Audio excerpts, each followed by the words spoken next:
Je suis professeur David, tu me connais, mais aujourd'hui, là, excuse-moi, je suis énervé. Je suis énervé, j'ai du stress dans mon corps, là, il faut que ça sorte. Hein.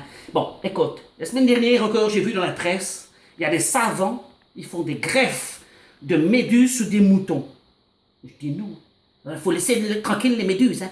Parce que moi, si tu veux, moi, du matin au soir, les gens m'appellent pour faire des greffes de méduses et pour faire des gros nichons. Et puis, alors, s'il y a des savants, ils se servent de mes méduses pour les sous des moutons, mais ça n'ira jamais, hein. Faut les laisser tranquilles, hein, les méduses.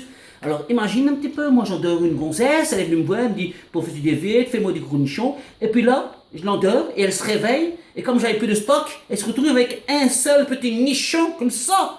Non, mais c'est pas possible, hein. Tu laisses tranquille les méduses. J'ai besoin encore de beaucoup de nichons. Bon, écoute, tu m'excuses, je m'énerve, mais là, il fallait quand même que je le dise. Hein. Les méduses, il faut les laisser pour le professeur David. Bon, c'était une première chose. Bon, je reçois beaucoup d'appels. On me dit, professeur David, comment tu es devenu ce si grand professeur? Alors, tout d'abord, en toute humilité, je peux te dire, 1,80 m pour un professeur, c'est pas si grand. Évidemment, si tu me compares avec le professeur Tournesol qui mesure 1,60 m, c'est très grand, hein? Mais bon, professeur Tournesol, moi j'ai jamais vu une expérience à lui qui a fonctionné. Hein? À part courir avec Tata et Milou, hein, il n'a jamais rien fait de grand hein, par rapport au professeur David, qui a fait de grandes choses pour l'humanité. Hein? Alors là, après je les appelle, les gens me disent, David, comment tu es devenu ce grand professeur? Bon, écoute, tout simplement, j'étais à l'école, hein, j'ai pas fait que passer devant, hein, comme certains. À 6 ans, j'étais ingénieur astronaute. À 8 ans, j'ai fait un BEP d'esthéticienne spécialisé en drainage lymphatique. Et à 12 ans, j'ai fait un CAP de tuyautiste mécanique des gaz.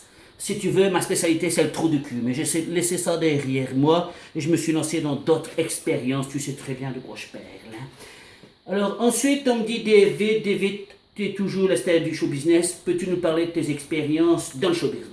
Alors, je vais te parler d'abord de ma grande et première réussite. Eh bien, c'est l'élève de Lovanmour.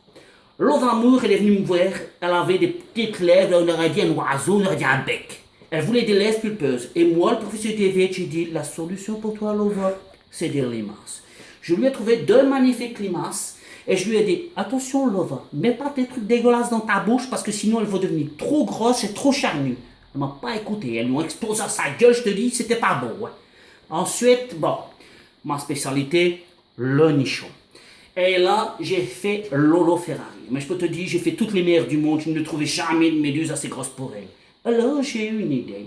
Je lui ai fait des magnifiques poissons-boules. Mais j'ai dit, attention à Lolo, le poisson-boule, il est dangereux. Hein. J'ai dit, tu mets surtout rien entre tes niches. Elle ne m'a pas écouté. Hein. Ben, je peux te dire qu'en 2003, les gens se disaient c'est la canicule. Moi, je peux te dire, hein, c'était tous des vieux qui dormaient entre ces nichons. Hein. La pauvre vieux. Hein. Ensuite, j'ai fait d'autres expériences, évidemment, chez les garçons. Évidemment, ma meilleure réussite, la meilleure chose que j'ai faite, eh bien, c'est le concombre de mer de mon ami Rocco Siffredi.